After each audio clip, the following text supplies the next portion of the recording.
Hey guys, today we're going to talk about how to get over jet lag. Yay! I travel between the UK and Canada quite frequently. The UK is where I currently live and Canada is where I am from and where my family is. And I feel like I figured out a good system for jet lag. Okay, tip number one. Well, what I like to do is immediately change my clocks. Now, I might do this on the plane while it's like on the runway, we're ready to go. Or I might do that while I'm still in the airport. Wherever it is that you have time to do it, change your clocks to the new time as early as possible. Because I find this kind of like tricks your brain a little bit to start thinking in your upcoming time zone rather than your current one. And the earlier you can trick yourself into thinking about the new time or like living in the new time, the shorter the jet lag is. At least I find. So whether I'm going back home to Canada or I'm coming back home to England, whichever runway I am on, I will switch over my phone, my laptop if I have it out, my watch, whatever. I will switch over all of the times that I can see to the upcoming time zone. Now, another hot tip that I have learned the hard way is please avoid alcohol on the plane. So I remember when I first moved to the UK, my old boss actually upgraded my ticket, which was very kind of them. It was very unexpected, very cool. I've never flown in like that sort of business class before. Anyway, part of that ticket included free alcohol, of which of course I had it. And let me tell you, the jet lag on that trip, the worst I've ever had. I felt so absolutely miserable. The next day and the next like 4 or 5 days, it was horrific. It was the worst jet lag. So when I travel now, no alcohol, absolutely not. It's just not worth it. Instead, I do try to have a lot of liquids on the plane. Of course, that's kind of annoying because then I'm gonna have to go to the bathroom, but I would rather not be dehydrated because I find that makes my jet lag worse. So I always try to bring like a bottle of water on the plane with me, or maybe like some juice from one of the stores in the airport. Like I always try to bring some sort of liquid with me, but also have tons of water or like fruit juices, like the apple juice or the orange juice that they bring around, so you get a little bit of sugar and stuff. But whatever it is, as long as it is not alcohol. Now, while we were talking about being on the flight, some people do like to take some type of drowsy, like allergy medicine, and that's totally up to you. It's not something that I do just because I typically fly alone and I don't like knocking myself out when I'm traveling alone, because then when I wake up in that country, whether it's Canada, whether it's England, I just find I am so disoriented and groggy and horrible. And if you're traveling with like a big group, you can kind of let that group take care of you. But when you're traveling alone, it's just kind of on you. Now, if you want to take some type of allergy or like Benadryl type situation to knock yourself out on the plane, that is totally your call. I personally don't do it, but I know lots of people who do. Either way, you do want to try and sleep on the plane, especially going from Canada to the UK.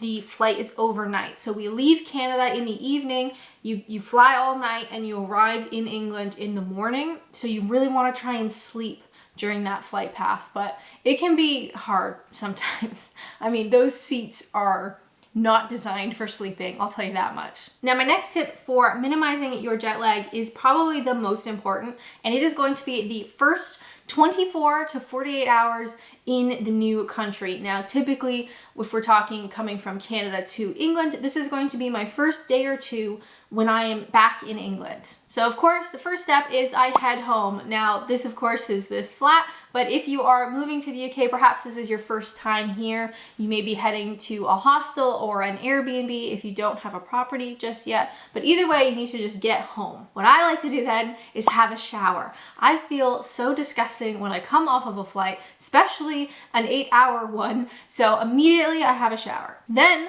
I typically try to have a nap. Now, the nap can only be like an hour or two. It can't be anything more because then I won't sleep at night. But I find where if If I don't sleep on the plane, I'm basically up for 24 hours and I have a really hard time doing that. So when I come home, I shower, put some PJs on, lay down for a nap, or even just lay down with my eyes closed for a little bit, but do not go longer than 2 hours. Then I get up, get dressed, whatever, but I need to stay awake for the rest of the day. The trick to this first 24, 48 hours is to do things at the appropriate time as much as humanly possible, because you are trying to trick yourself back into the rhythm of the time zone you're in. So for the rest of the day, I am eating at the appropriate times and I do not go to bed until the appropriate time. And I find if I try my hardest the first day and then the second day, it makes the jet lag so much better. Even if I'm not particularly hungry, say by the time lunch comes around or by the time dinner comes around, I still try to eat something at those times, and ideally something healthy if at all possible, because I feel kind of horrible and gross after traveling. I do try to eat because there's nothing worse than like waking up, say here in England, at like 2 a.m. and you're starving for dinner. Like, you need to trick your body to avoid getting into that situation. Like I mentioned, day 2 is also really important. So I get up at an appropriate time, have some breakfast, have lunch at the right time, have dinner at the right time, go to bed again at the right time. It makes all the difference. I also try to get some type of exercise in on day 2. Now, this doesn't need to be like hardcore cardio or anything like that. Like, I'm not gonna run a 5K. I'm just not going to do that. But going for a walk outside is really helpful because you get some fresh air, you get some exercise, you move around, you adjust to your new time zone that much quicker. Another hot tip is to forget your home time zone. Now, this doesn't matter if you are coming to the UK or maybe you're going back home for a visit, whichever way you're going. Just forget the old time zone that you have left. Because it doesn't help you at all. So sometimes I would find, like when I first moved to the UK and I was like making dinner and I'd be like, oh, well, it's actually only this time back in Ontario. And it kind of like throws you off to think about it that way. So just don't do it. It also doesn't really help you either. It's much better to just throw yourself into your new time zone, forget the old one. And with those few simple steps, I find that I can dramatically reduce my jet lag. And I hope they work for you too. If you have any questions, please leave a comment down below. If you would like to learn more about settling here in the UK, why not check out this video where I talk about how to make friends as an expat. But until then, I'll see you in the next one.